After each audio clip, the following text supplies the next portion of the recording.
Yeah, good. It is still the morning. It's 11:58. Good. Well, I just got Just in up. time. Just in time. When I was setting my alarm last night, I was like, Steven's gonna hate that I'm doing an 8 a.m. I just love how you have to set an alarm for 8 a.m. I do. I'm tired. What do you want from me? No, I get it. It's hard. It's hard to be on all the time. Are you still doing your like 5:30 wake ups? 5?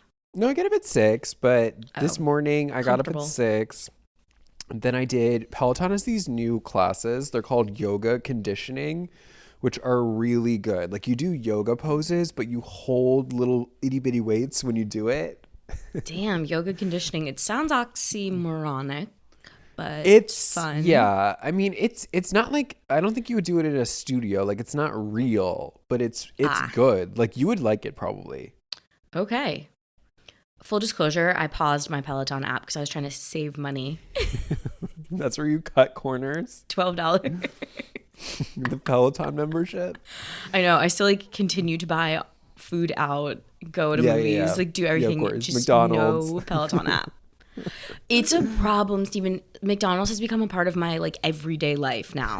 Did I tell you that? Did you know Well, that? is are you hooked on their app? Yes, Because it's the they're app. It's the app. It's the app's fault. I was doing so good.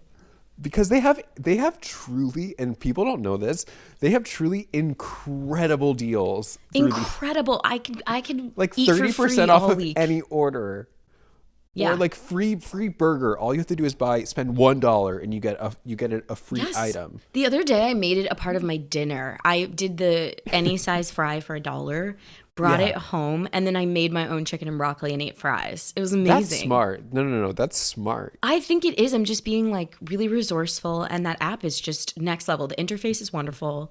Well, it's crazy because you also accrue points when you Yes. use the coupons. It's like Yes. wild. It's truly It's giving insane. Kohl's Cash a run for its money in terms of It is. I feel like I make money when I use the I'm McDonald's like, app. you owe me back. Yeah. It's It insane. it is funny though because like I don't have it for all my apps, but I definitely have push notifications on For for the McDonald's. McDonald's. Yeah. So Yeah. it will pop up like when your phone's on the table somewhere and people are just like, "What?" I'm Are you like, "You don't good? get it. You don't get it." You really wouldn't get it. It's a part of my everyday life. No one is talking about the facelift that I think McDonald's has gone through. I think that it's become really classy. I And mean, it's good. The food's good. it's not. I mean, It's it not what it for used to be. me. For me, I'm just like, way to go for modernizing That's what I'm and making saying. themselves a competitive player in the restaurant space. Way to go. That's a good Way to one. go. Way It's to like go. because you have to innovate. You have to be ahead of the curve, and that's what they are, No, they especially with really that are. app. I would really like to hand it to them. Good job, The McDonald's. one thing that does make me the one thing that does make me kind of frustrated about the app is that of course you had to order the food through the app. Duh. And then it says, "Oh, you're not close enough to the restaurant. We're not making the food." We can't start yet. They're like you have to physically get closer. But you can manually override it. I was gonna And say you can because I was driving the other day and I did it at a red light. you can push through and say no, like start making it now. I'm willing to take the risk, I'm willing to take a basically. cold fry. Start. Because okay, from my apartment to the local McDonald's is literally half a block. But So what the heck? but when I'm in my apartment, if I click start like get to work, it says no, like Start you're too cooking. far. And I'm like, I don't. I'll do the manual override because I know I'll beat it. I know I will still. I will get there before the food is ready anyway. Yeah, I know you'll beat it. You Yeah, power yeah, walk yeah. So I'm not over. concerned. So I'm glad that at least I'm glad that they give you the autonomy to override the system. Thank God. You don't get that in big tech a lot. You really don't. Another thing that happened is it guessed where my closest one was because I was driving back from Whoa! somewhere. Oh, that's incredible. And I was like, thank you so much, but I would like to send this home. Like, I want to send this to my home To location. my home McDonald's. Yeah, I would like to send this home. So I had Yeah, to that does override happen. That that. happens with my Panera, not my Panera, my Pret app a lot too. Ugh, Especially Pret. downtown, there's so many, but I only like the one on Broad Street. I don't like the one on Broadway. Yeah, you really gotta be careful with Pretz. And one time I switched it up and I was like, they have an unlimited coffee membership, which is truly incredible. Like, I wish would I do could that. be. Yeah, it's kind of pricey. It's $24.99 a month, which sounds like a lot. Yeah, but Like, it's not. I spend but that it's in a not. week on coffee. Each coffee is $4.50, and you can get one coffee every 15 minutes if you wanted to. Wow. Yeah, I remember, and Pret has good coffee. I used to love it. When I was They in the do have city. good coffee, I would stop and it's in there. like, yeah, and then they have another rung up, which is like $34.95 a month, which includes all like cafe drinks, so lattes, all that kind of stuff. So it depends on who you are as a person. Black coffee, babe. Yeah, I do the lower level one because you can also get like ice cream tea, which is kind of chic in the afternoon when you're not trying to have as much caffeine. Wait, Pret has ice cream? No, ice cream tea. Oh.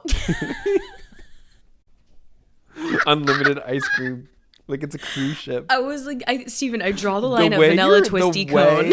The way that your eyes lit up thinking that you could potentially have a membership plan for ice cream.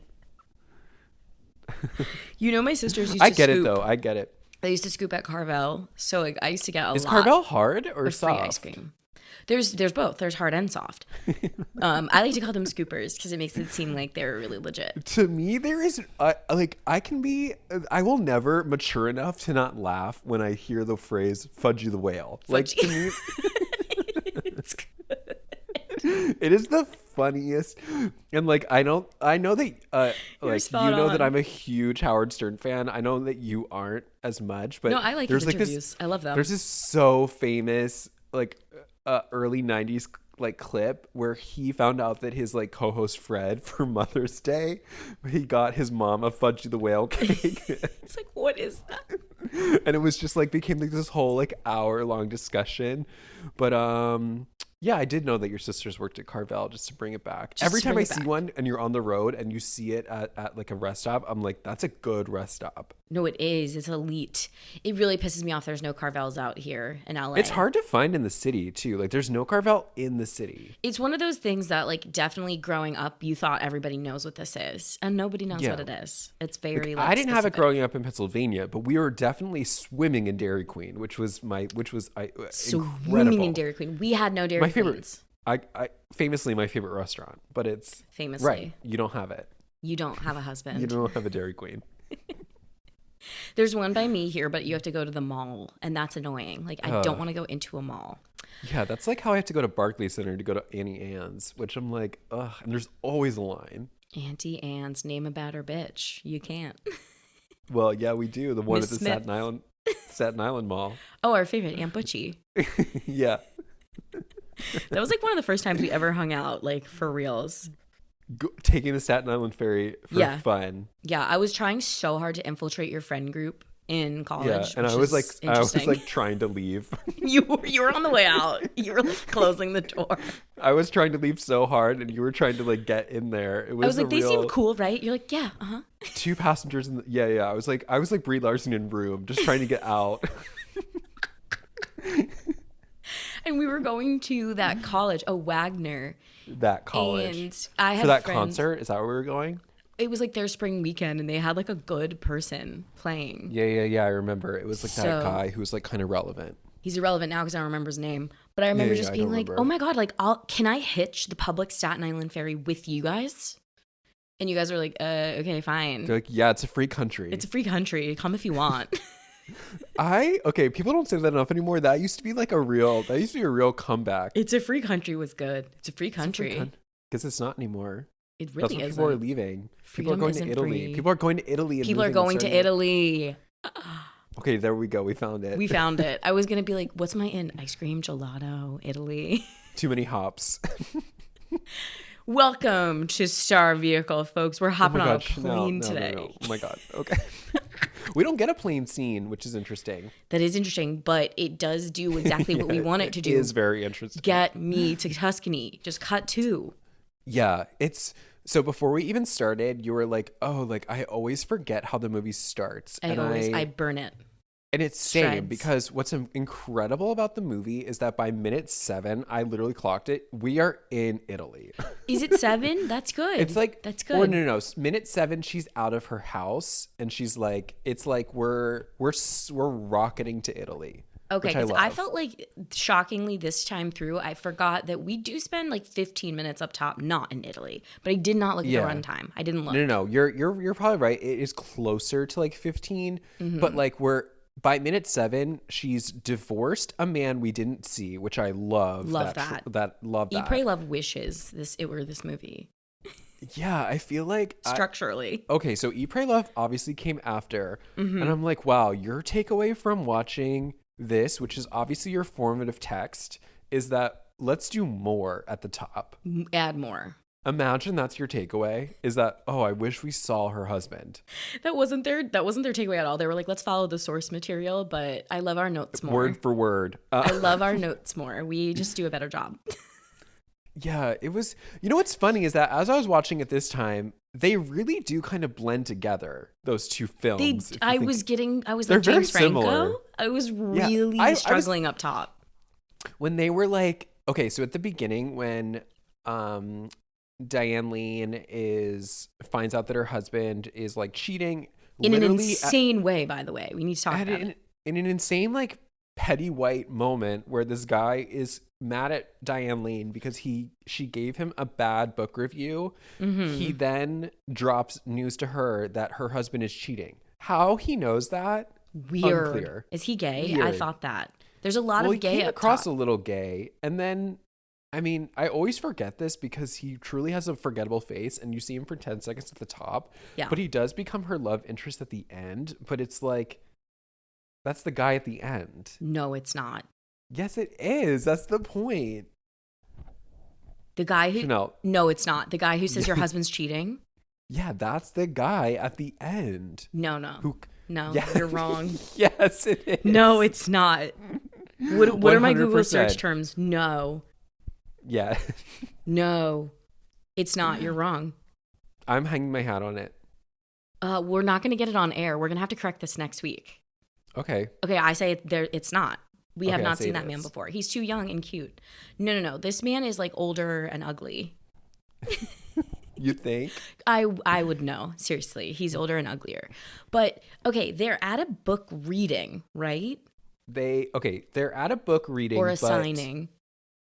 It's like a book launch. And in that moment, we learn that... She's an author and a critic, by the way. I need to know. She's an author, a critic, but she's also like a writing teacher because the man who's launching his book, who's like kind of younger, is like, oh, and I just want to thank you for being my teacher.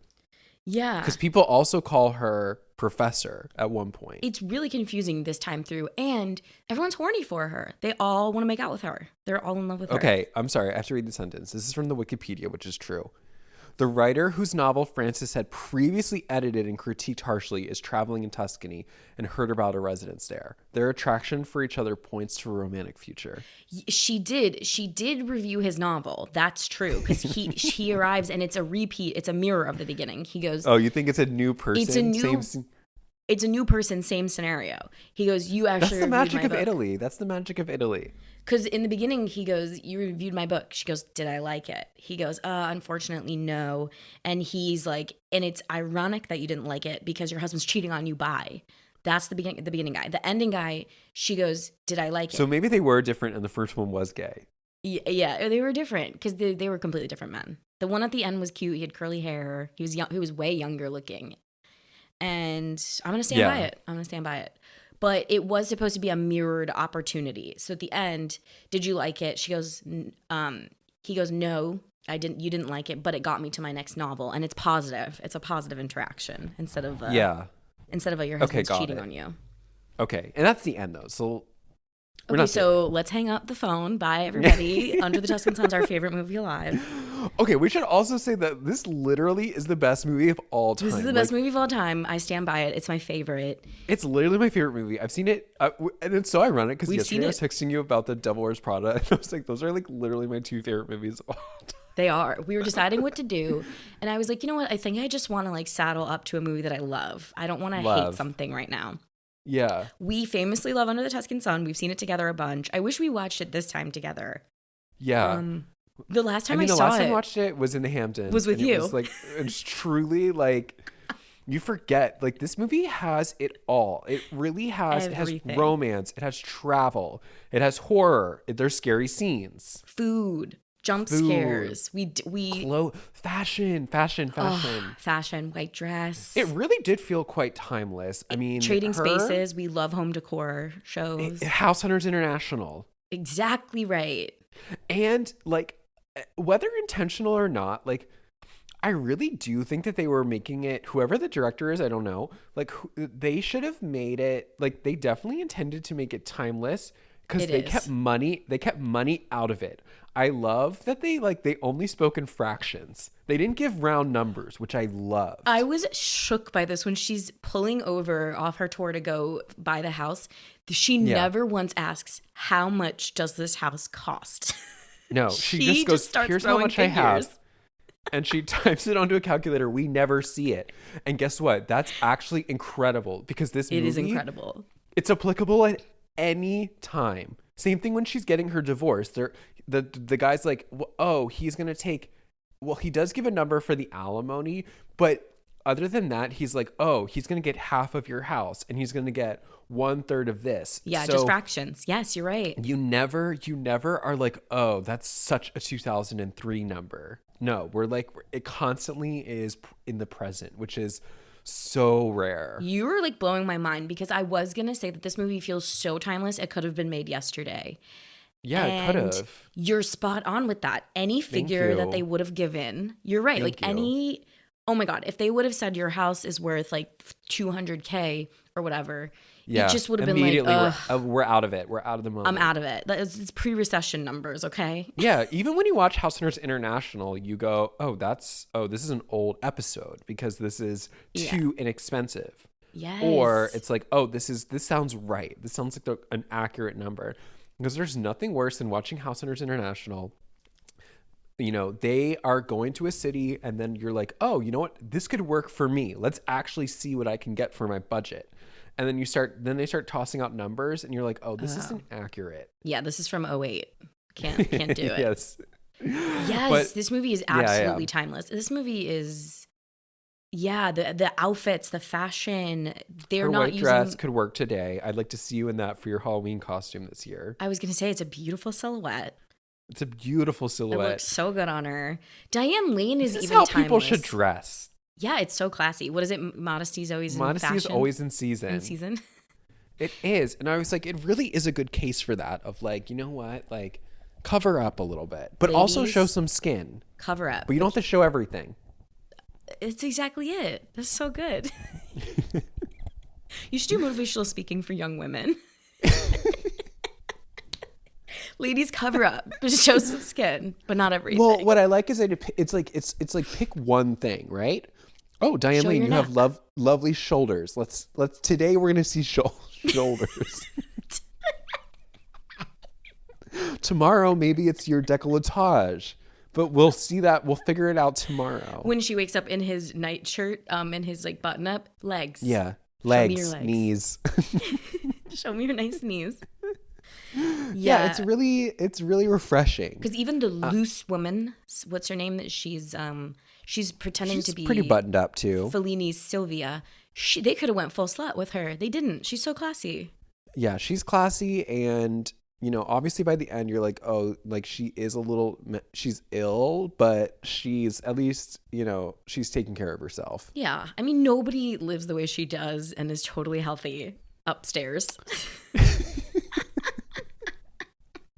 But you know what? Good on her, because she got in when the market was low. Like, she got into that town.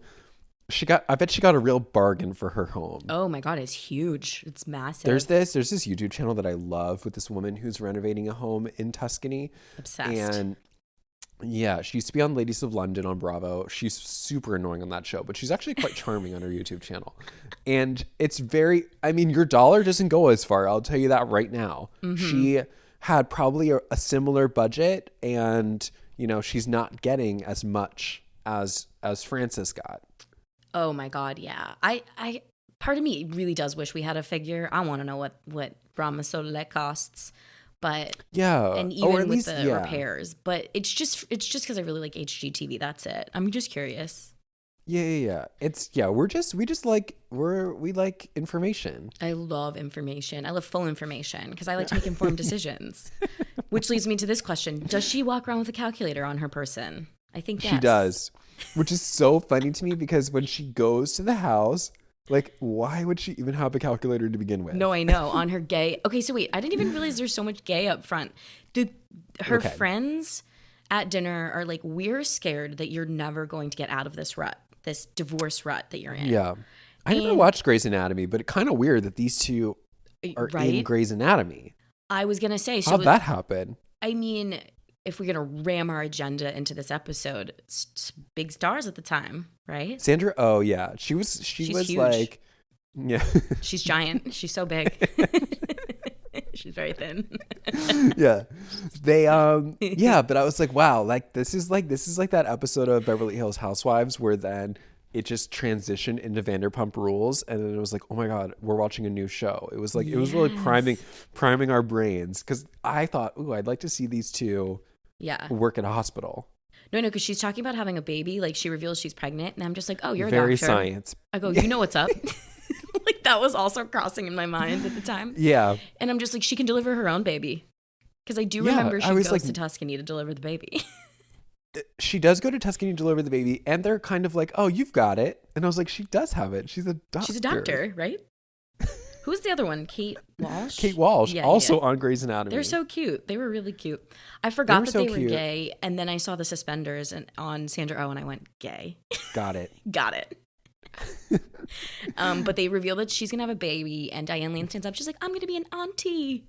She tells the whole crowd. Yes. Very cute. I love when Diane Lane yells in the movie. She has a wonderful... She's a great yell. It burned in my brain as, Marcelo! Marcelo! And she starts running for him. Dun, dun, dun, this dun, movie is dun. iconic. So yeah, she's going to be an auntie, and then the two ladies are like, oh, because of this, we're not going to go to Italy. So we traded in our 2 coach tickets for one business class seat. Yes. Which was nice. Beautiful. And Diane Lane's like, no. No, thank you. And they're like, how do you say no to Tuscany? And Diane Lane's like, no. Like this. No. It's a beautiful performance. It would have caught me off guard too. It is rare to go to dinner and then get an individual ticket. I would have said no right then and there. I got a plan. I got to look at my calendar. But I also think it's really, I think it's good manners to say no. Yeah. You have to refuse a few times. Yeah. They have to make it very clear that like they are literally going to lose all their money on the trip if you don't go. That's the only way that I would take it. Me too, because I respond only to guilt. That's it. Like, I feel like if they would have, if Diane Lane would have been like, yes, and like snatched it. Thank you. It would have. Can I just be honest? Like, let's say I'm offering you a French fry. If somebody takes it too readily, I hate you. You're annoying. Do you want some? No, you have to say no, thank you. Anytime you offer someone something, it becomes an episode of like that show, What Would You Do? I'm constantly like, let's see how you handle this situation, because you better say no. You better say no a few times. No, before... it's okay. No, I don't want that. Thank you. No, I don't want it. No, thanks. You're staring at your friends like leftovers like the whole time. This happened to me in Chicago. My friend offered me the other half of her sandwich because I didn't eat that much. Yeah. And I went, oh, no, thank you. But I really wanted it. Yeah. So then when she went to throw it away, I got so That's upset. what I'm saying. For me, what I usually will do, I will wait until the waiter comes and the other person forces my hand. I'm like, oh, I'm all done. You can take it. And I'll go, oh, no. I'll eat it. I'll eat it. Yeah. And then it's like, then you're telling the waiter, which is like even weirder. Like... I got so embarrassed. If my friend Emily even listens to this, she I really wanted her other half of her sandwich, but I was also debating a dessert. So I was like, you know what? Let her throw it away. And then when she went to go throw it away, like a part of me died inside. Yeah, I'm definitely like president of like Finish the Plate Club. Finish the plate. That's what I was taught. Yeah, I think it's correct. But she eventually caves and is like, she's like, fine, I'll go to Italy. And is it proper to take a spot on gay and away when you're straight? It feels rude. Yeah, but once she does get there, it's become very clear that Sandra Oh and Kate Walsh called the headquarters and was like, listen, we're kind of breaking form here, but we're gonna send our friend, so like, please make an announcement on the bus. And they do. That they do. And they do. And they do. Says, Francis girl, stand up. Yeah. Our friend Francis here is straight, but she just went through a divorce, so we're gonna help her out. Yay! And they're all wearing hats that say "gay," like "gay away," gay and away, gay and away, which is really funny. It's very funny, and it honestly, like, it has to be repeated. Like, there is literally no one besides like Jennifer Connelly, like no one more beautiful on the planet than Diane Lane in this movie. She's so beautiful. Yeah. Like on this bus scene, I'm just like, wow, to just wear a hat like that and just be head and shoulders more attractive than everyone else in the movie. Wow. Timeless face, classy. I even have a hard time placing her age in this movie. I think it's 40s, but I don't know. It's just like, you can't. She's just so timelessly gorgeous. Yeah. So she's on the bus, gaying away. They make the announcement, and she does get a couple days on this tour, I think. 1 or 2. Yeah. It's either she disbands the tour on the first day, like after the second stop, or they've been doing it for a minute. But they do go to they go to 2 towns. I've been to both of them. I was about to say, me too. I actually went to Cortona last time I was in Italy, or 2 times ago. I don't know. Last year, went twice. And the Cortona, like, they have Under the Tuscan Sun fever. Like, it is really movie. I went to restaurants. Yeah, restaurants, books in the window. It's like a reverse Epcot. It's like you go to the country and then you pretend like you're in the United States. It's like when you're in London and there's just Harry Potter merch everywhere. Exactly. Yeah. So it was very cool to see. Like, that town is gorgeous. Yeah, maybe I actually haven't been to Cortona. I've been to that main piazza that they go to with that huge ornate building. Yeah. With all the green lines. I don't even know what Okay, it is. That's a town right nearby. Yeah, that's the nearby town. I've been there. Is it Palermo? Yeah. No. It's it's gonna come to me. It'll come to me too. It's literally nearby. Hop, with skip, that and church. Jump away. Yeah. And then you're a few like minutes away from not the Casey Anthony town, the Amanda Knox town. both murderesses. Yeah. Alleged. No, I'm just kidding. Allegedly. I think they're both innocent, and I just want that on the record. And now let's move on. I think Casey Anthony's innocent. I think Amanda Knox is guilty. No, she's innocent. They're both innocent. But it is absolutely insane. And we did talk about it on the pod before that you went. I went. I did my own site inspection. Yeah, to Perugia. But which is dumpy. Okay, so it's dumpy. It's not nice. It's not. It's okay, so they're in Cortona, which is lovely, and it's, as she says when she's writing the postcard, it's Market Day in Cortona. Which I said to myself when I got there, but it was the middle of winter. There was literally no one there, but I kept repeating it as we were walking around. Market Day in Cortona. I eat a hot grape from the street. A hot grape. As it explodes in my mouth, it even tastes purple. There's a lot of rude men in the first 15 minutes of this movie. Okay. By the way. Okay. So Ed Helms is that Ed Helms, right? No. Or Ed Helm? No? It's not Ed Helms from The Hangover. And who is it? That guy was recognizable to you? He was not recognizable to me. Not Ed Helms. Oh, you know who it is I'm thinking of? It's the guy from The Comeback. These like bit parts were nobodies. I wasn't recognizing anybody. It was I know it doesn't matter, but it's like dun, dun, dun, dun. Oh, old man. I don't even know what we would call him. Yeah. No. Dan Bukatinsky, he's the guy who asked her to write the postcard. Oh, okay. He was in The Comeback. That's what I'm thinking of. Oh my God, I see him. Wow. Didn't recognize him at all. Dan. Okay. So Dan. he's like, oh, I am really struggling. Yeah. Can you write to my mom? He's like, I have so many to write, and he fans out all his postcards, and she goes, oh, I'll do it. And then this was like the funniest line in the movie to me. He like looks at her and like kind of like squints his eyes. He goes, are you a good writer? Yeah. Like, are you even good? And she goes, I used to be. There's a lot of rude men. A lot of rude men in this movie. It's a really vulnerable question to ask someone, I think. Like, yeah, I'm always going to downplay my skills. I'm going to say no, but you need help. Yeah, it's like, oh, I'm okay. I'm all right. Yeah, and then I'm like, great. I love that. I love lying. Set the bar low. And then So she's like, she does it, and then we only get the narration, which you've pretty much recited word for word, so that was helpful. You're welcome. But she does. You She can speaks taste in like purple. these. You can taste purple, and she's like pretty happy with herself. You can tell. She's like, this is pretty good. And we as an audience member are like, whoa, wow. Because up until this point in the movie, it's been pretty unclear. Okay, we know she's a writer, but like we've never heard any of her writing. Exactly. And she's struggling. She has writer's block right now. She doesn't even know what to write. Block. And it's like that kind of flowery, like girl writing. Excuse me.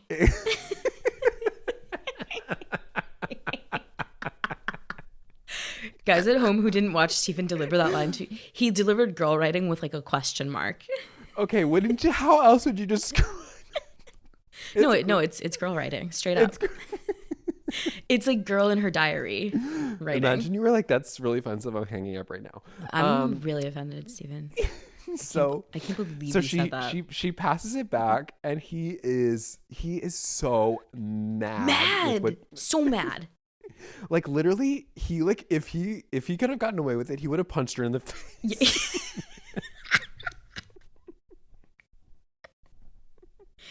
He's like that's a level oh my of anger. God, how dare you? Like you can taste purple. Taste purple. My mom's never gonna believe I wrote this.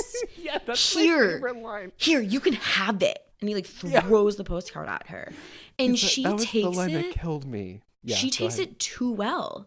She just goes like, okay. It really she is. It shook me to my core.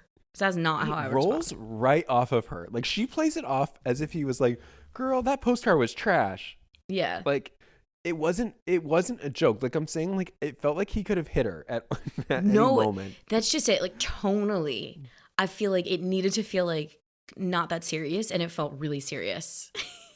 It was very much like that early 2000s gay where it was like, oh, you just be really sassy. And he kind of overdid it to the point where it was like, now he's just being rude. See, I wasn't even getting overtly gay vibes from him. I didn't even know if he was from the tour because he wasn't wearing the hat.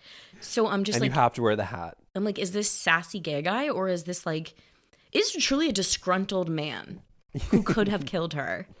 Mm-hmm. And she just takes the postcard and she's like, nah, I guess I'm not for everybody, which is a great lesson. It's a good lesson. Yeah, but it's weird because what's also supposed to be happening right now is like she's falling in love with the town, right? Exactly. This is her home base. And her first interaction, well, actually the first thing she does is she goes to buy the grapes, and I was like, it might be Italian, but to me there's no way it could have been Italian. She goes, uno buncho of grapes. He's like, $3. She's like, $3. Okay. She looks up. She glances at Buncho. Oh, yeah. What's her name? Catherine? Who's the? Maybe. I'm calling her Sylvia because she's Fellini's Sylvia. Just go with that. That'll be easier. Okay, we're gonna call her Sylvia. She's licking an ice cream cone, I think, or something. Licking? Yeah, very sensually. Middle of the day, and I think just like you, she's always on the lookout for a cone, a twisty cone. I'm obsessed. She's like, I have a membership at Pret. I get free ice cream. Free ice cream at Pret a Manger. Wait, it's $24.99 a month. Do you remember walking around Lower Manhattan with me? I don't remember how many years ago this was, and you and I both wanted the ice cream man, and we both wanted twist, chocolate and vanilla with sprinkles or something. Do you remember this? Go on.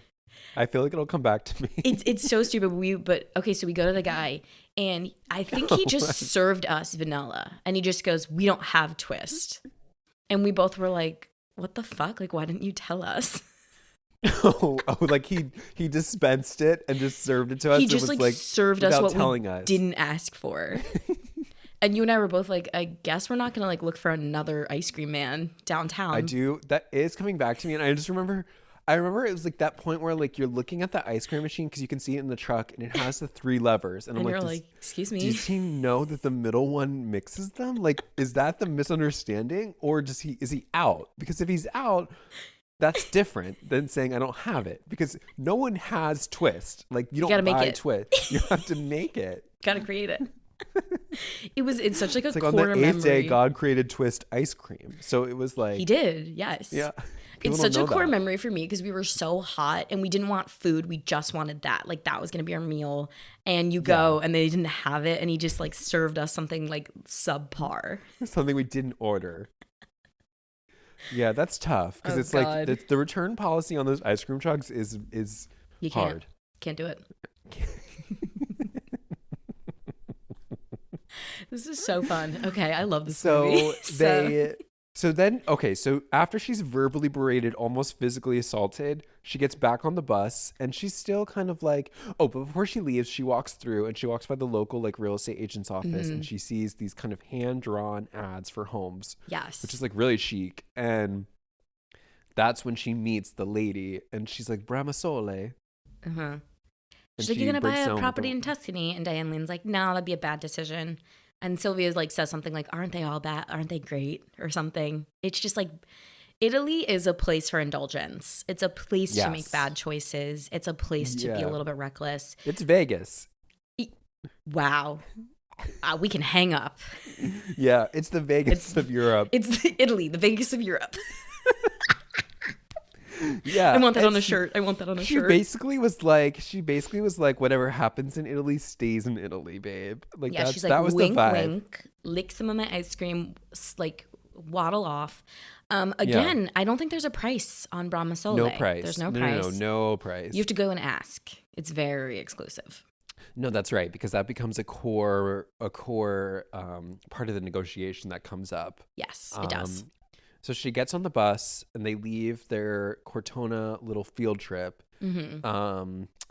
And they're driving. And then all of a sudden we pass said house. Yes, we pass the house. It's called Brahmasole. I don't know what that even means. And she explains it, which, you know, shame on us. Shame on us, because it's been 15 times and I still don't know. At the least. I mean, 15 times 3, I would say. I actually plug my ears when they explain it. Yeah, I don't want to know. I only want to know certain information. That's what I'm saying. I paper shred almost the whole beginning of this movie as well. So paper shred that. Want it and gone. Paper shred. I always paper shred the B plot too. Oh my God, who cares? Yeah. It's kind of like inconsequential, but Young lovers. I get it. Boring. But let's get back to the renovation. So okay. So she gets off, she like screams for the bus to stop and she gets off. Stop the bus. A lot of screen acting. Love and she gets off the bus and the bus is not waiting for her. Nope. Bye. They're gone. Suitcase and all. I was like, exactly. Whoa. It's really final. It really is very Vegas. You're just like, I got my suitcase and that's that. They're very much like, we're gay and now we're away. Away. This is and the they away. Slam the door on her. Mm-hmm. Bye, bitch. That was honestly the gayest part. It was like a little bitchy. Just pull away. Yeah, it wasn't like, oh, like let's like wait for 30 seconds. It was like, no, you're getting off the bus. We'll literally never see you again. Like the leader of the group wasn't like, are you sure? We can come back. We're only at the neighboring town. Or like maybe this could be fun for the whole group. Yeah, let's go witness a negotiation. Because it's not like she said, oh, I'm getting off this bus to buy this house and stay here. It was like, oh, I want to take a look at this house. Yeah.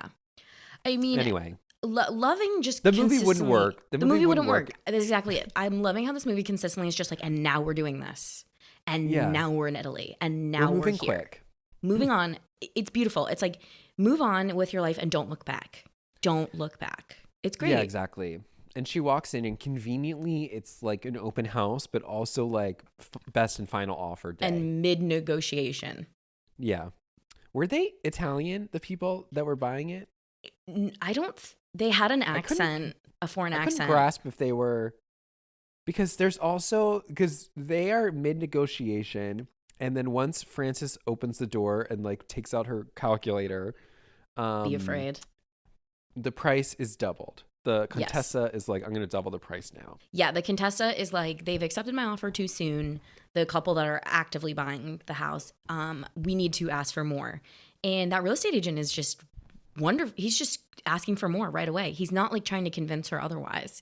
He's going. Yeah, he's not like, oh, like let's sell it now and I'll get my commission. He's like, no, like let's run the table. Let's see how much we can get for this. It was kind of shocking to me. I forgot. He's literally taking this old woman's cries and just like translating them back at these people. He's like, the Contessa wants more. Yeah. The Contessa now says double. The Contessa says this. And it's like, I guess that's his client. Got to please her. It's interesting. Yeah, I loved it.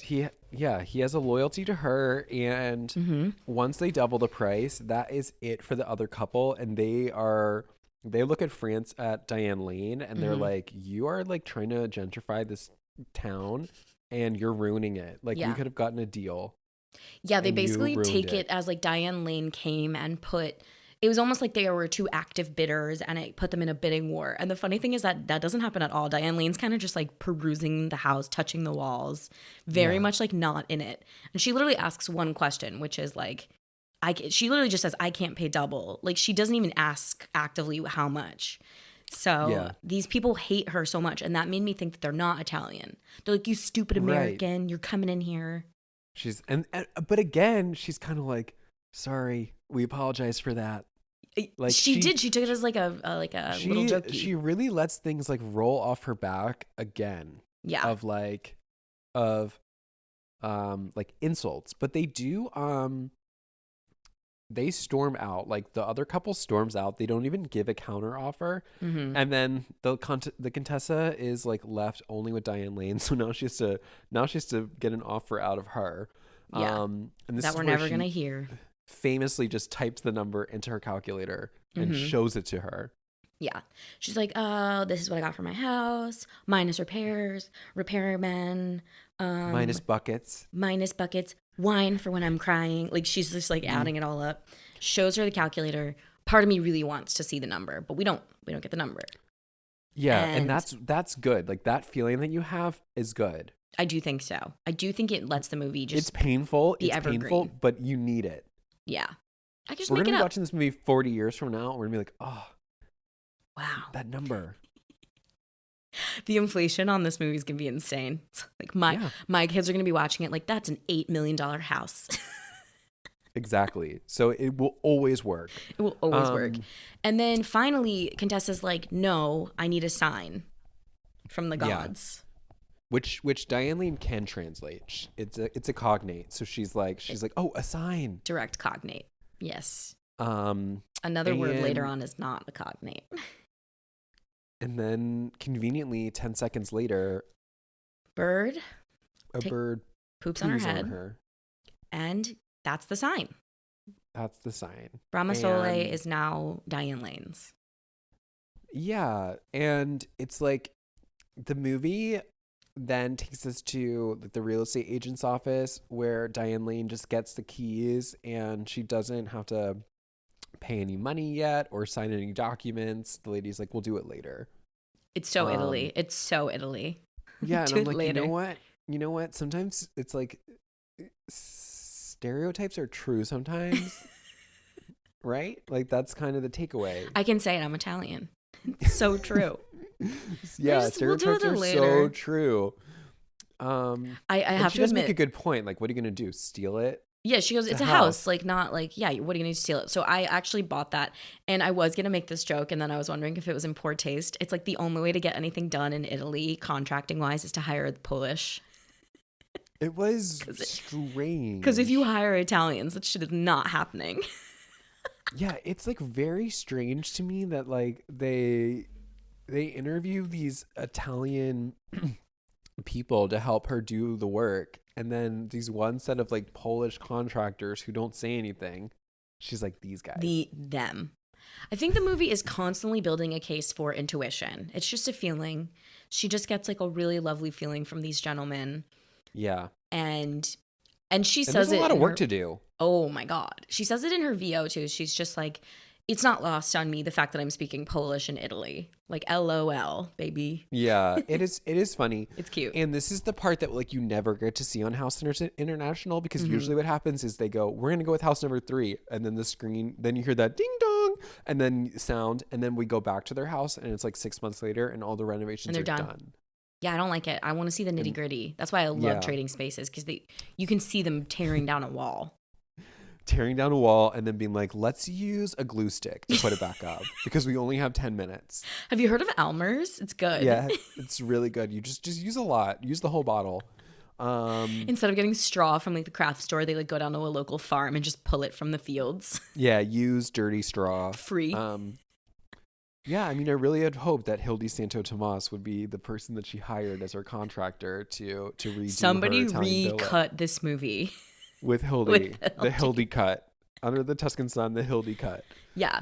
But one of our favorite things to do in our podcast and in life is clock what comes back around town. And this is a great come back around town movie because she moves in and there's a pipe just sticking out of the wall that doesn't run water. And there's a lot to be done at this house. There's a lot to be done, but what's also like we should also say is that when she moves out of her original home in San Francisco, thought it was New York. It's a small detail. This is for people that are really paying attention, so you probably missed it. Probably. But she takes the vase. She takes the vase or vase, I don't know. And then she dumps it out on the floor of her San Francisco house. Okay. She dumps it out on the floor? Yes, the blue vase. As she's walking out of her San Francisco house, she takes the flowers out and she dumps the water. Oh, she dumps the water on the floor. And she takes the empty vase with her. She does. But it doesn't come with her in Italy yet because she doesn't get her boxes until later in the movie. Yeah, it's the end of the movie. That's another comeback around town. The vase. That's what I was saying. Aha. I just didn't understand. I didn't understand why you were highlighting dumps on the floor. I was like, okay. Oh, because it's not until she gets that vase again at the end of the movie that then the water starts to flow. The water starts to flow. It's beautiful. And there's some quirks to this house. Every morning she like opens up her windows and there's an old man who basically makes the trek to put some flowers locally, assuming in memory of a loved one or whatever. It's so cute. Yeah, dead wife. But yeah, the house has like scorpions. The roof is falling down. There's no water. It's one day like she just lets really a snake in. She just lets it in. Yeah, it's like it's kind of hard to be like, you know, we hate blaming the victim, but it's like, okay, if it's your fault, a thunderstorm is coming. Let's close the windows. Yeah. My whole thing is like she watches it slither in. And I get it, fight, flight, freeze, but I might have pulled the tail and just pulled it to the floor or something. Something. She just lets it slither in. And then the man who sold her the house, the broker, has to come and help her find it. And I've never understood that weird sexual tension between them. Yeah, because it's weird. It's not until you meet Marcelo later in the movie that you remember that there's another guy that she's interested in. Yes. You always think it's the realtor, but it's not. Well, I'm not crazy. They do try to set it up like the realtor has eyes for her. And they're just trying to say that she's like this timeless, like broken beauty. And everybody wants her, which is what they painted in the beginning when all the men were like, sleep with me, Francis, I love you. It's just weird. And then this man says, during the snake moment, she's crying. She like can't believe it. She's like, what am I doing? Why have I done this? And he says to her, stop like looking like this or whatever, because then I'm going to have to sleep with you. And I've never been unfaithful to my wife. What? Like that to me was an odd line. Yeah, because what they could have done is set up the expectation that he was interested in her, and then he kind of goes counter to that and it's just friend vibes, and it's actually really nice. Yes. But instead it has this weird like will they won't they energy to it. It does. But it's less of will they won't they, it's like will he won't he. And she doesn't take offense to it again. It's like another comment that just rolls off her back. And it doesn't even make things weird between them, which I think it would. No, because it's like he also comes back many times and kind of wakes her up. He's like her little alarm clock. Yeah. So she's in her like nightie and he's like, hello, good morning. So she doesn't seem fazed by it. So since she's not fazed by it, you know, we're not fazed by it.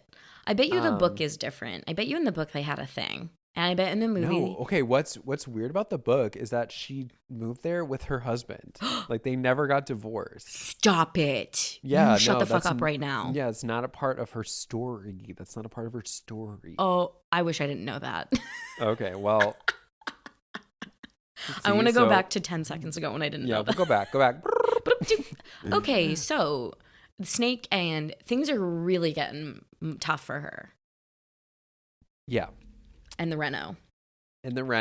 And at a certain point though, like you can see that she's getting kind of bored And she is, just like drinking wine during the day and sitting there and doing that kind of stuff. She's cooking for the men of the house. It's beautiful. Cooking for the men of the house. And then like one day she's like, and maybe I've skipped ahead a little bit, but one day she's like, I need to get out of this small town and I need culture. And she hops on a bus to Rome. Yeah. The only tiny things we're missing are like B plot stuff. Like she does go to dinner at that real estate agent's house, and he is a mom who had like an internet boyfriend, and she's heartbroken, which I think is very funny. Yeah. And that's when we find out that what's her face is Fellini's muse, but she's also just crazy. But at that point we think, oh, she might be. She might actually be Fellini's muse. Yeah, and she calls him Fefe. She's like, Fefe says this. If Fellini is like our like god in this movie. He gives them all like the rules.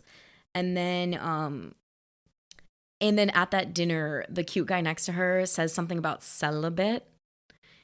And that's a false cognate. She thinks he means when was the last time you had sex? And it was something else. So we're just missing little funnies, but you're right. Then she's like, I need culture. And she goes to... They go to Rome. Okay, Rome. Yeah, that's not where she meets Marcello. Yeah, it is. But the town is called something else. It's not... Well, no, she meets him in Rome. And then they get on their motorbike, his bike, and they go. You're right.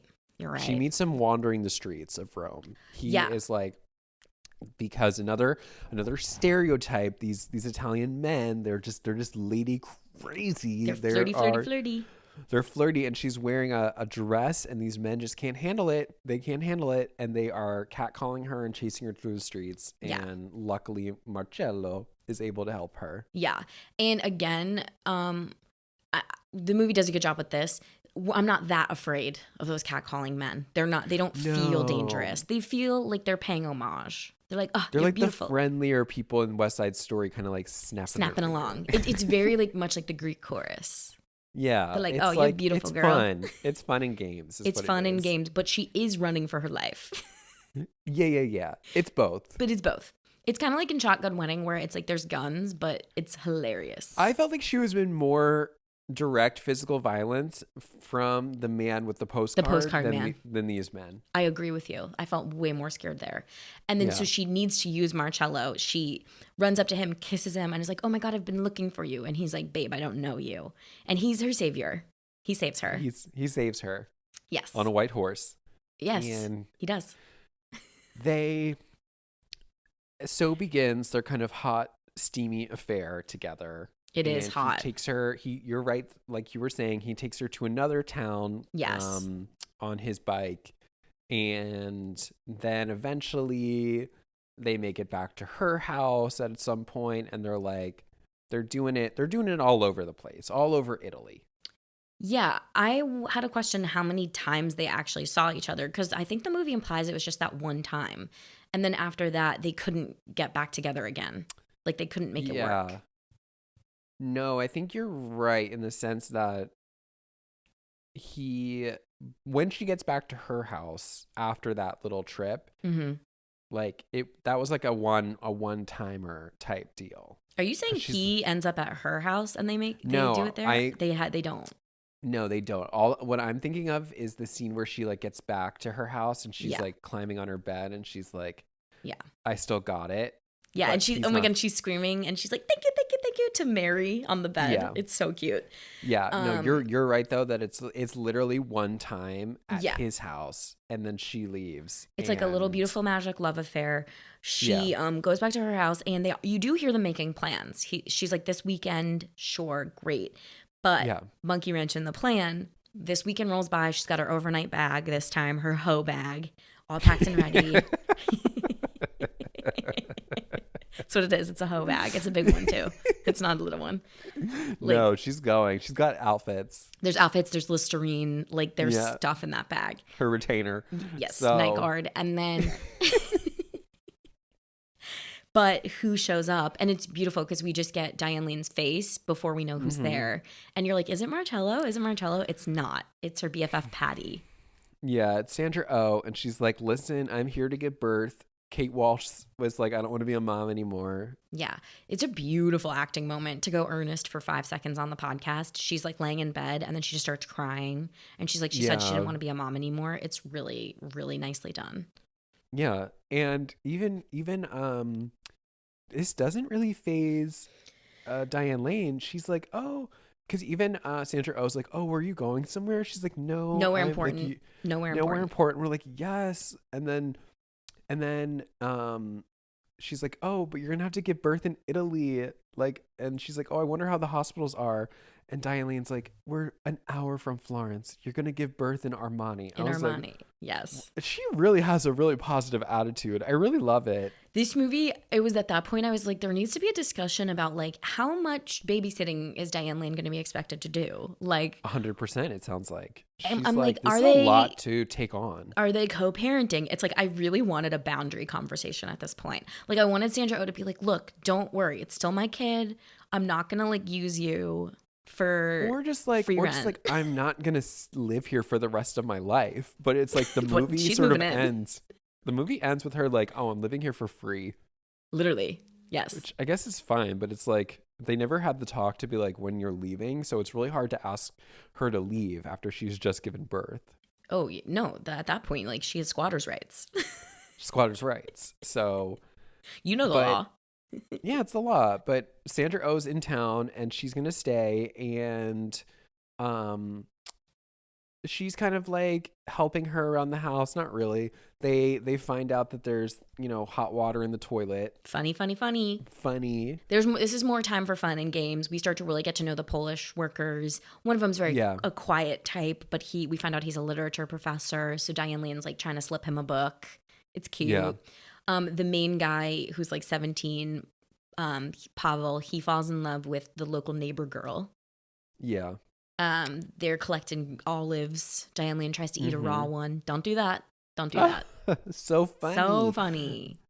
Yeah, that becomes the major B plot, which is how Diane Lane is going to help the Polish worker marry the local Italian girl. Yes. And when I was younger, I was so for this plot, and now I don't care. Yeah, I think it's hard because you don't really know who these people are, and I think a part of you now will watch it and be like, you know what, maybe her parents had a good point. Her dad's right. Like, this is gonna fade. And like they don't even know each other. Yeah, but Diane, and I think if they it's kind of like Diane Lane's like they're the star-crossed lovers. Like this is Romeo and Juliet status. That's what the movie will have you believe. She's projecting her wants and desires onto them, and she's like, if I can't have it, you guys will get married whether you like it or not. She plays a really strong hand in it. She catches them in her bed at one point, and she goes, I don't even do it in my bed. Cute. Just fun. I mean, it is like, this is the cool house in the neighborhood where anything goes, and there's no rules. House. She's the cool aunt. It's literally who she is.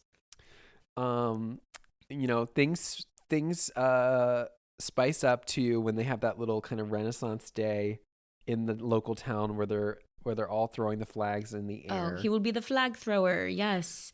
And they were cutting it so rapidly and in such a scary way that I was truly freaked out. I was like, someone's going to die.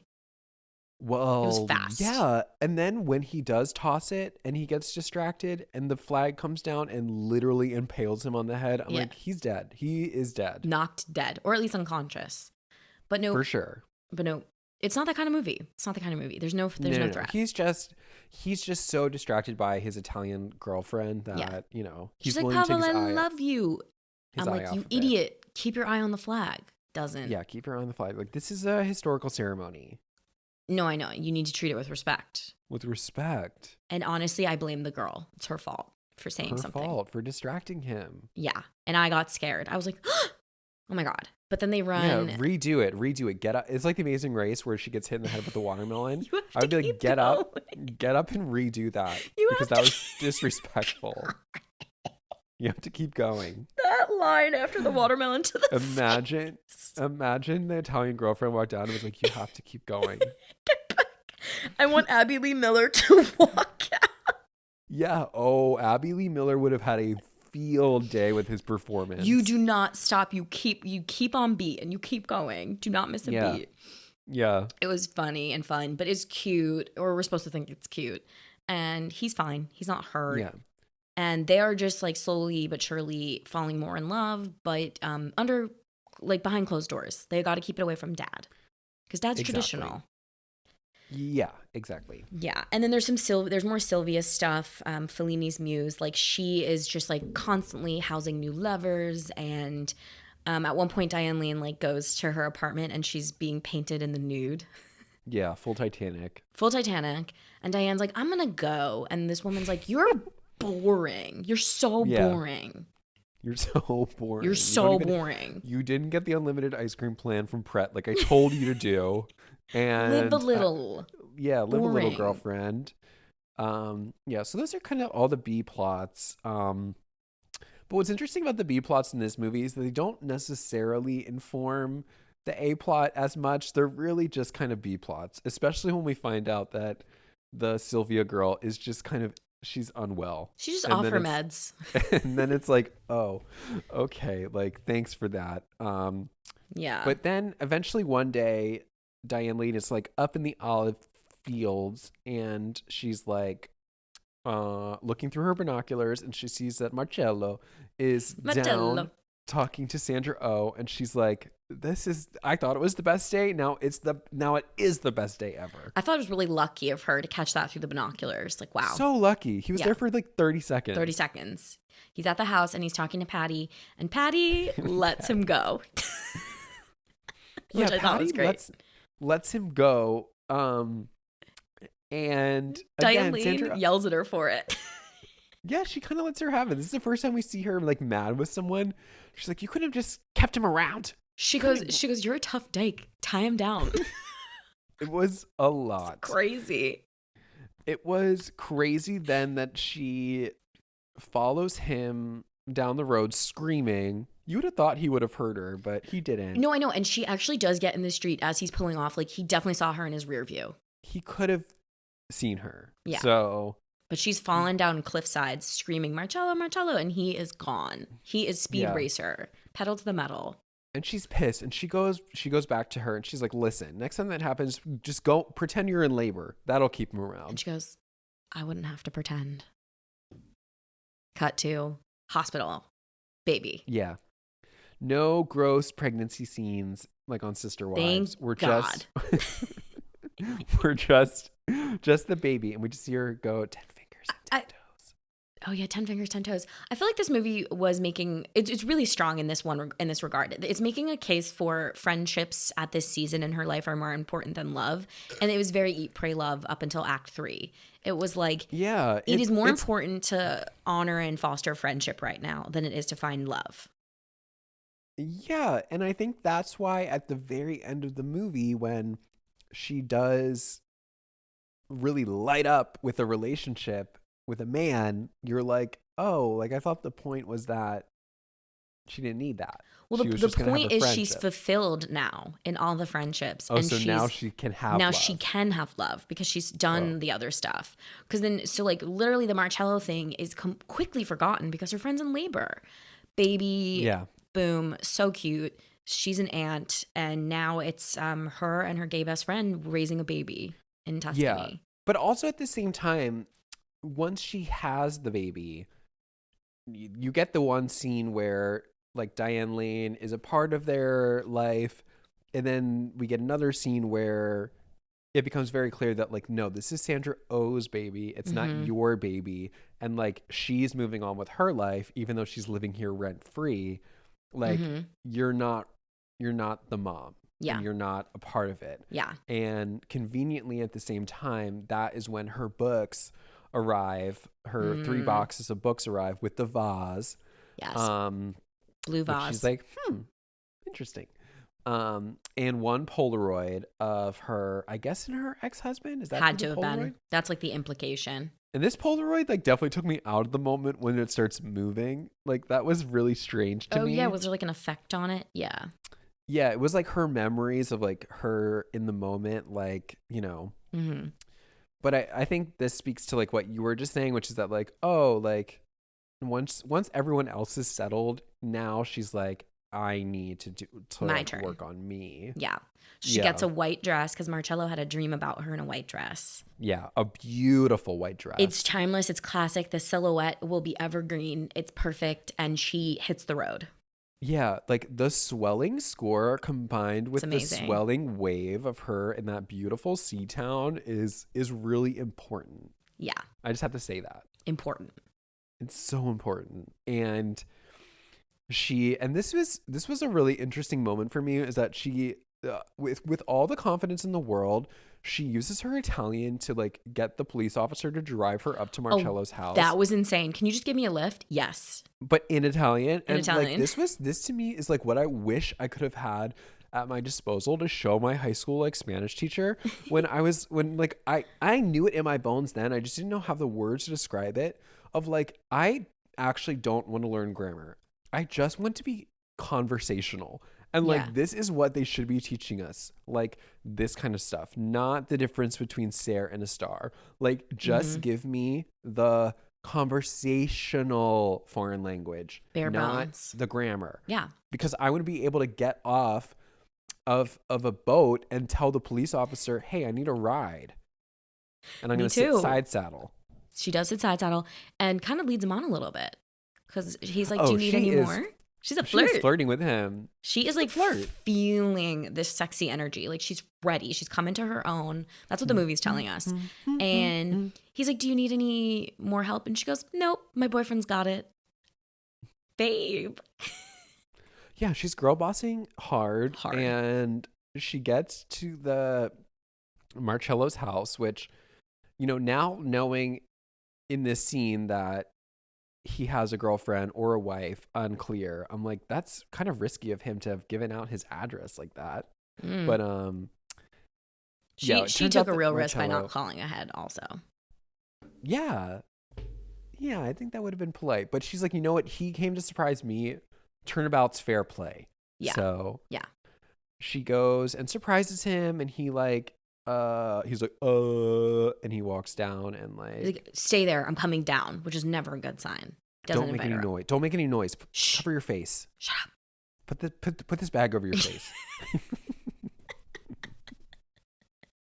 He's still pretty classy about it, and it makes a lot of sense because he's just not like 100% clear until he gets down there. Yeah, well, but once we start to see what's going on, we do see that she was acting a little bit like a love star-crossed teen. It's just like he says it. He's like, look, we tried to make plans and it just never happened, and this should be easy, and it wasn't. We couldn't get back together again. And she's like, he's like, what are you doing in Positano? That was it, the town, Positano. And she's like, what do you mean what I'm doing? Like, basically, I'm here to see you, babe. And Marcello hunting. Marcello hunting, yes. And then his like wife or girlfriend or whatever is like, we're going to be late, Marcello. And then we're like, oh my God. Damn. Yeah, this isn't gonna work. This isn't gonna work. He's taken. It's like up in the air when we find out that Vera Farmiga has a family. It's like, you know what? We should have known. Yeah, shame on me. We should have known that Marcello had a girl. Yeah, I also wanted to say when I was younger, I thought Marcello was a dirty, fucking rotten cheater. And now I'm like, oh, makes sense. I was like this dirty, disgusting man. Yeah, it's... But it's very similar to like the movie so far. Yeah, she's kind of upset about it, but it doesn't really bother her. She just rolls right off her back. She wishes him well. She's sad, of course, but you know, is it that night when she gets back that she sees her in the fountain, right? Yeah. So she's kind of like dejected, and she's walking off the bus in the dark town square. But it makes sense. Marcello let her down easy, I think. My adult read on it is that it was like classy. Yeah, it definitely could have been worse in terms of like how she found out. My mom's not gonna believe I wrote this here. Yeah, could have been like that. Yeah, she didn't get punched by the girl. He did her a favor. Yeah, he's like, listen, my chick is crazy. So that's when we get back to the town, and they're like, oh my God, she's acting up again. You're never gonna believe what she's doing now. Mm-hmm. And it's Sylvia in the fountain. Yeah. Doing, I guess, some sort of reference to a Fellini film. I didn't get a film degree like this. Is where I step in and say she's recreating a scene from La Dolce Vita, which is I remember a in Fellini college, you took like a film class, and I just remember like it was so miserable because you had to watch all these films each week. Do you remember? I remember you complained about it every week. You had to watch a movie. We had to watch three. I was like, what did you think the class was going to be? We had to watch 3 movies a week. 3 in a packed college schedule. 3. But also, it was like one of those deals where like we were in college, so like nobody was like gonna go like rent the movie. So the only other option was that you had to like go to like the screening room in like the library and watch it sitting there on VHS. It was horrible. Do you want to know what our teacher would do for us too as like a favor? He would put one of them on in class because it was one of those double classes, like a 3-hour class. Oh, and he would put one of them on to like try to like help us out. What do you think I was doing? I was sleeping. I was out like a light. That was me during finite mathematics at 8:30 in the morning. Snoozed. I would snooze through that class. It was bad. Like, especially some of those intro classes, I would like literally like see what we were doing that day, and I was like, we've done this in middle school. I was like, good night. Like, I'm out. It really came back to bite me, but I couldn't physically stay awake. I was so tired, and the room was dark, and the movies were boring.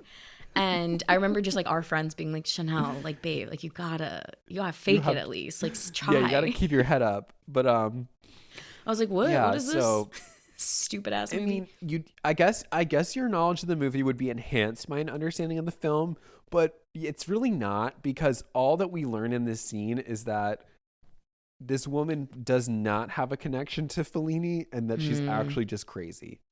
This is kind of where reality comes, where like the rose-colored glasses on Italy come crashing down. This is kind of where we're like, oh, this isn't Cortona a beautiful vision. Cortona vision. Right. This isn't like a beautiful fantasy. This is a place with real flawed people who are hurting. It's like anytime you go on vacation, it's like, you stay oh my too God, long. let me check Zillow. Like, what can I buy here? And then it's like, oh, you know what? I actually do need a grocery store. Yeah. Mm-hmm. Yeah, I think this is the moment that like her rose-colored glasses are they're just taking off. And same for the audience, because we're like, I don't think she's Fellini's muse. I think he's been dead for 20 years at this point. Yeah, I think he's been dead, and I think that she is crazy. Yeah, she's not trustworthy. And but she does convince the realtor guy, who I don't even remember his name. She's like, in the movie, he goes, Marcello Mastroianni goes and rescue her from the fountain, so you have to go get her. Oh, right. And she's playing out her Fellini fantasy, so he goes and he gets her. And I guess she's drunk. She was drunk. She was like kind of drowning her out. Yeah, her sorrows. No, they say that. Yeah. But I think it also helps. Like there's one way to watch her and be like, wow, she's nuts, and she is. But I do think it also allows Frances or Diane Lane to do a little self-reflection and be like, I'm like no better than her. Like I literally did the same thing.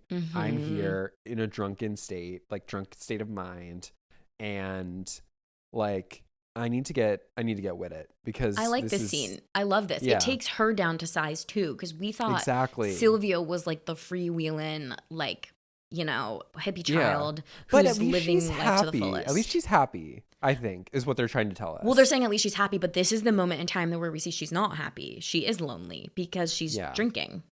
She's drowning out her sorrows in drink. I'm like saying everything, and you're like, I'm like, no. Actually, no. And I'm like, oh, no, wait, you're saying like the flip side of what I'm saying. Like I'm saying it brings Sylvia back down to size, and you're saying it kind of brings Diane Lane back down to earth. But it's a very very complicated scene. This is a complicated movie. I actually wouldn't watch it unless you've seen at least 8 Fellini films. You have to have seen actually Fellini's full repertoire to get it. And you need to have graduated out of Duolingo Italian. At least basic. And then message us, and then we'll tell you if you can watch. Show me your certificate, and then you can watch the movie. Yeah, we're the judges of whether or not you're allowed to watch this movie. We'll start with Eat, Pray, Love, baby. You're not ready. Yeah, Eat, Pray, Love. Eat, Pray, Love is a trip. 4 hours long. Trip. 4 hours. It is a real trip. Okay, so it humbles her. It humbles both of them. Yeah.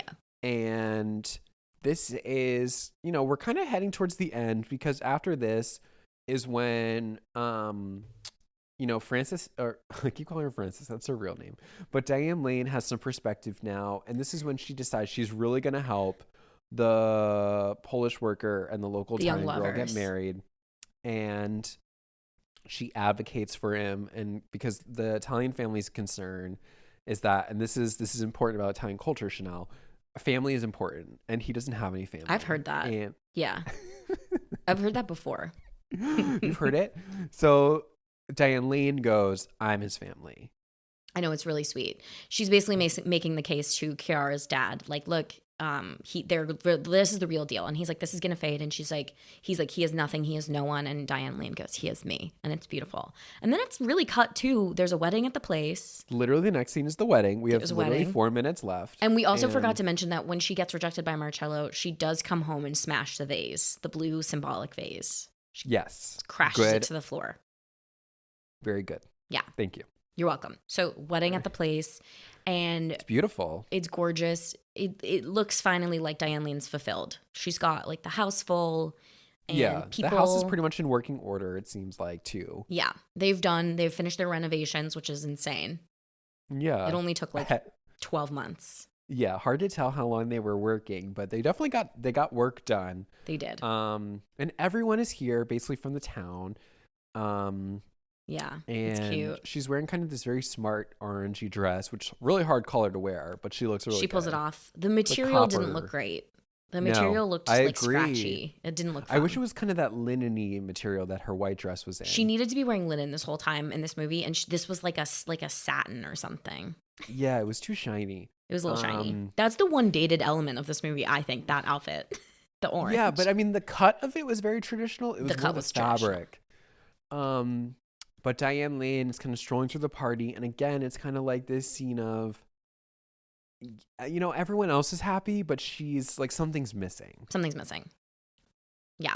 And then that's when that man walks up, who we talked about literally minute 1 of this podcast. Minute 1. Yeah. Inception. And mistaken identity. Not the same man. This guy comes up to her, and he also had a bad review from her, but... Yeah. You know, this conversation. You reviewed my book. A little bit different. Did I like it? No. I'm sorry, but it got me to my next book. Hey, I'm Francis. Whatever his name is. Hey, I'm Joe. He's like, listen, I like the area, and I heard that you own your house, so I'd like to live here for free. Please. I thought it was really funny. He's like, so I've been backpacking through Europe, and someone told me you lived up here, so I just came. Yeah, weird. Very strange. This wedding, not yours, right? No. Yeah. And it's really cute because they can just kind of sit next to each other, and we sort of get it from Sandra Oh's like viewpoint, the two of them. And it's just like, it's very sweet. They're not making out. That'd be gross. That'd be disgusting, honestly. That'd be disgusting. Ew. They're just like lightly talking, and it's really cute. And yeah.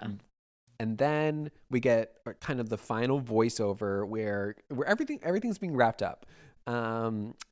And for the first time, and I don't know what its purpose is, maybe to wash the floors, the sink that deposits onto the ground in the main room finally opens up. Her cup runneth over. But you're her right. House is wet. I don't know why she needs a faucet randomly in the wall. I'm like, is there a drain? So bad for the floors. But honestly, like, the house is flooding. She's colonized the town. Like, she did her mission. It honestly, like, watching the water flow, and then you hear it cuts to black and the score plays. I'm like, this is literally the best ending to any movie ever. And like, yes, this is what they should give to people when they're trying to get off of drugs. Like, this is like a drug. Like, you feel euphoric. high. Yes. You feel so high when you're done. She walks to the window. Old man who has never paid her a passing glance gives her a tip of the hat, a smile. Water is gushing from this pipe. The soundtrack is swelling. The house is full. I have chills talking about it. Do you have chills? I know. I can. Can you tell? I can feel it. I'm crying. I'm actually crying. You're crying. I'm crying. You're right. I think it can lift somebody from like a minor depression, this scene. Oh, for sure. Yeah. It's like this. The ending of The Holiday, I feel similarly about. They just zoom out. Very similar. It's feel good. Yeah. It's feel good. It's feel good. And it's like, what I liked about the last scene is that the guy is gone. Like, obviously they're like, oh, they're gonna be together forever, but it's like, this is her water project. Yeah, like, this she is her built water it. park. She built it. And she built it, and they will came. come. Also, the other theme. This is her field of dreams. This is her field of dreams. They built there's like a theme in the movie of they built train tracks before there was a train to run the route. Yes. She built it, and they all came. I was like, that's a really good fun fact. I was like, I'm going to go look that up after this. I'm going to go look that up. Connecting that's a good the trains. fact. I'm like, that's a good fact. I'm an idiot, and I go, wait, Who so they built that? I go, they built a train track when trains didn't exist yet. I go, how do they know what shape to make the tracks? And I'm the idiot that was like, no, Chanel, there just wasn't a train there yet. Yeah. They had like Thomas the Tank Engines, but they didn't have like the green one that goes faster. So it was like dead. Ugh.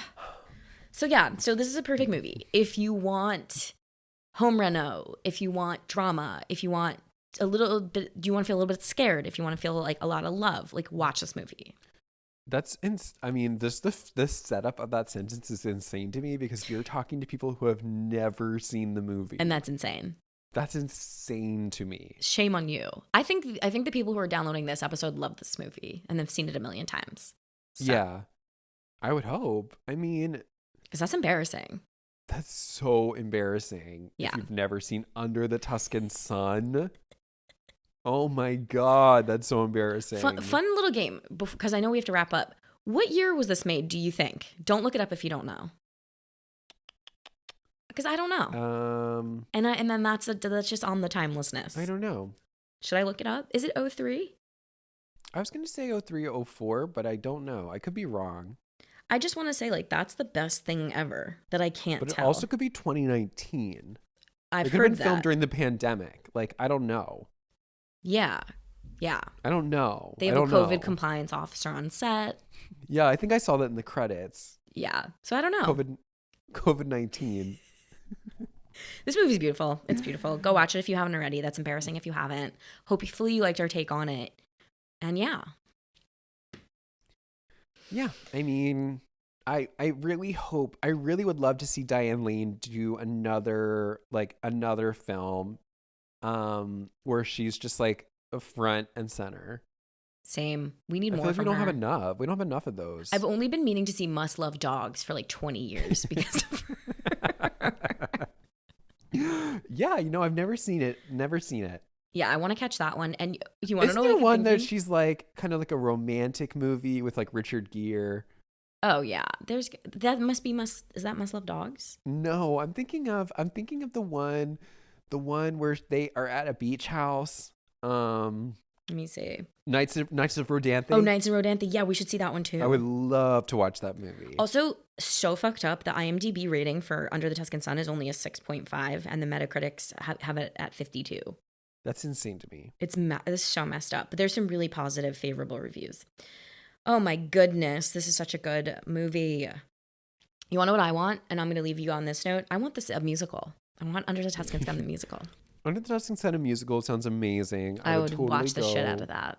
Yeah, I mean, it's ripe for a musical. It is, like Sylvia as a character singing in the fountain. Oh my God. And then the Greek chorus can be the Italian men. Great.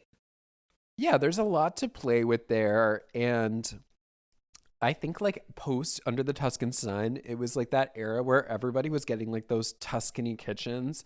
Oh, lemons everywhere. It had like such a moment, and I think we're ready for a rebirth of the Tuscan kitchen in the suburban home. My mom's kitchen's about to come back in style. I know you have have it. You have the post Under the Tuscan Sun kitchen. Yeah. Like there's like olive oil jars just like from 03 sitting on like our it's like counters. You have the look. Oh, we do. So it's gonna come back. Everything comes back. Everything comes back around. Thanks to Under the Tuscan Sun. Yeah. Oh my God, we did it. We did it, and she was nominated for an Academy Award. Are you kidding me? For this? No. Are you kidding me? Oh my God, I just found out that the director of this movie died. Okay, I'm not laughing. Okay. That's terrible. I'm not laughing. Oh my God, wait, okay, before we sign off. Remember she makes that day trip and she goes to the movies and they're watching George of the Jungle in Italian? Yes, I do. Brendan Fraser, Oscar winner. Love him. This woman who directed this movie, Audrey Wells, wrote the screenplay for George of the Jungle. Very cool. Now it makes sense. I'm having a great time. Okay.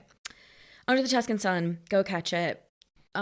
Please tell your friends about this podcast. Seriously, it's too good. We're too good at this for people not to be listening to it. Under the Tuscan Sun. I'm just trying to think of songs for the musical. That's the main song from the musical. We'll talk. Steven, there was no melody to that at all.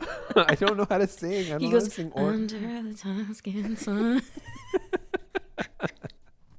I also would want it to be like very comedic. Like I want like a comedic like lean to it. Yeah.